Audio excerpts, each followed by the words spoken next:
Hola a todos, volvemos con Julio Cortázar, con algunos textos que nos faltaban en el análisis de bestiario.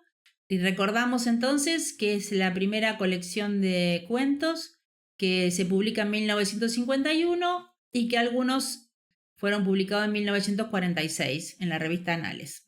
En el 51 está publicado en la editorial sudamericana.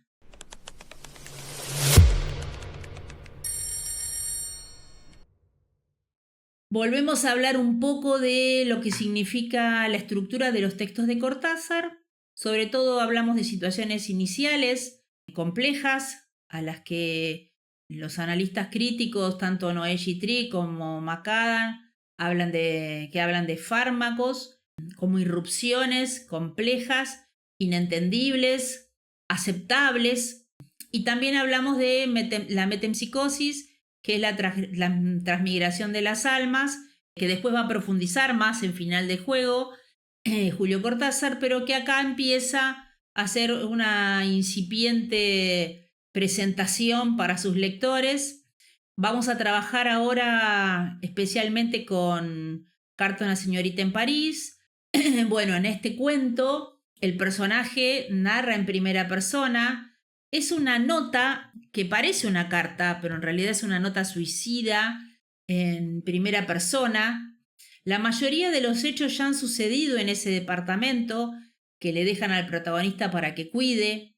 La dueña del departamento se llama André, está aludida, sabemos que se ha ido y que necesita a alguien que le cuide el departamento, pero es tanta la culpa por el desorden, por el entrar en un lugar sagrado, por no entender el orden de los otros, que el protagonista comienza a vomitar conejitos, así los llama, con ese diminutivo tan brutalmente simbólico, porque en realidad describe cómo llegan a su garganta, cómo los expulsa, cómo no sabe dónde guardarlos en esa casa tan perfecta, tan limpia y tan ordenada, que llega un momento que él está acostumbrado a hacerlo y los conejitos primero son blancos y después es tan fuerte la culpa que se transforman, en realidad no es que se transforman, cambian de color a grises y después terminan siendo negros. Esto altera absolutamente la rutina de la casa y la forma de ser de ese personaje tan culposo por violar un orden sagrado, por no poder acomodarse a tanta pulcritud, por no poder decir que no, también podía haber dicho que no a cuidar ese departamento, que finalmente termina suicidándose y la nota es explicándole a esta protagonista aludida, porque en realidad André no aparece, solamente se la alude. Y estos conejitos lo hacen avergonzarse, son señales de una psiquis no solamente avergonzada, de una psiquis acomplejada. Porque en realidad, si hablamos de una erupción, los fármacos no serían solo los conejitos, sino sería el protagonista que vive atormentado por no poder terminar con ese pesar. Bueno, es un cuento, como yo les digo siempre, digno de ser leído. Es de los cuentos de Cortázar de los más fuertes, porque no olvidemos que hay una persona que se quita la vida por no poder hacerse cargo de lo que le sucede o por no irse de ese lugar que le causa tanto trauma. Por otro lado tenemos un cuento en tercera persona que utiliza el estilo indirecto libre de Flaubert, en donde no sabemos bien si el que habla es el protagonista o si hablan el narrador, tercera persona. Omnibus, el verdadero, porque en realidad estamos dentro de un contexto de bestiario. Hay hay bestias catalogables. Tenemos entonces en Omnibus, la bestia es no solamente los personajes que están dentro del micro, de este ómnibus que transporta a personas que van al cementerio, que tienen flores, y Clara sube al ómnibus que viene bufando por la calle como si fuera un animal enardecido. Ella se sube y siente el odio de los choferes, siente el odio de las chicas que la miran, porque ella no tiene flores. Sube un muchacho también y comparten el boleto de 15 y tampoco tiene flores. Entonces llega un momento que entre los dos se miran y tienen una sola necesidad porque sienten que los van a matar. Exactamente, y hay una gran ira que rodea a los personajes y ellos bajan y corren para salvarse de los ataques. Entonces, en este es un texto bien analizable. ¿Qué hacemos cuando no estamos de acuerdo con lo que hacen los demás y no lo hacemos? Lo que se llama el conformismo.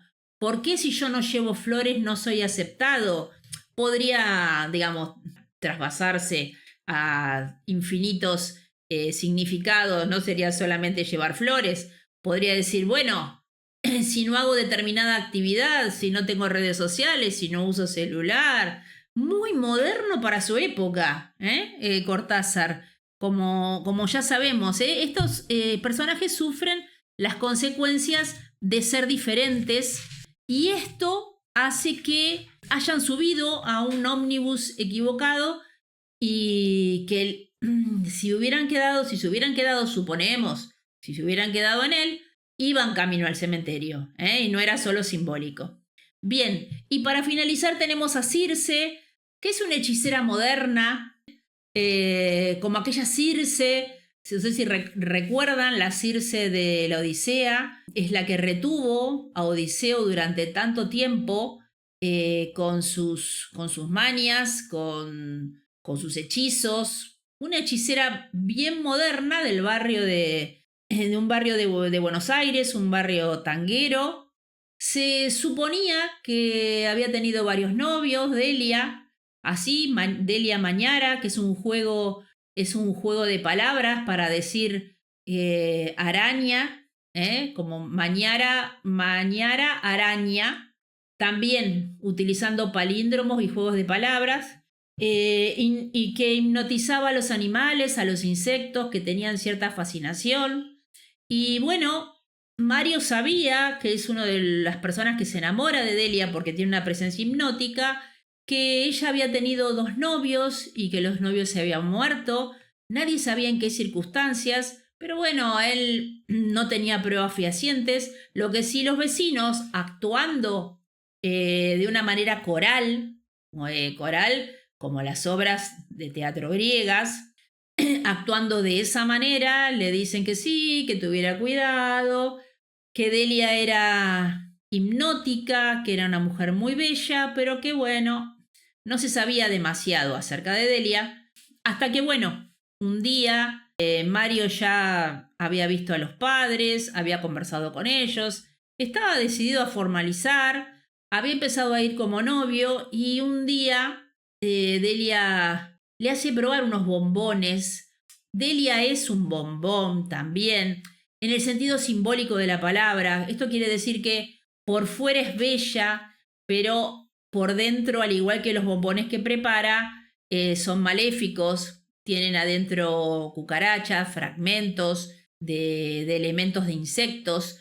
Mario prueba el bombón y se da cuenta que tienen algo crujiente y se da cuenta que iba a ser envenenado. Y bueno, Mario salva su vida, pero quedan a modo trágico los padres porque Delia perdió la oportunidad de tener a este hombre como novio y el texto termina con una Delia que no se va a resignar a seguir siendo Circe, a seguir siendo una bruja hechicera. Otro texto maravilloso. No nos olvidemos que la presencia ajena es Delia, en este caso, que juega con arañas, este juego de palabras esta serie de exquisiteces que, con respecto a lo simbólico, que nos ofrece Cortázar y que nos hace tan felices cuando leemos, porque tenemos la posibilidad de analizar, de ver, de hacer intertexto. Acá tenemos también, lo que hablamos también antes con Borges, la posibilidad de hacer un intertexto.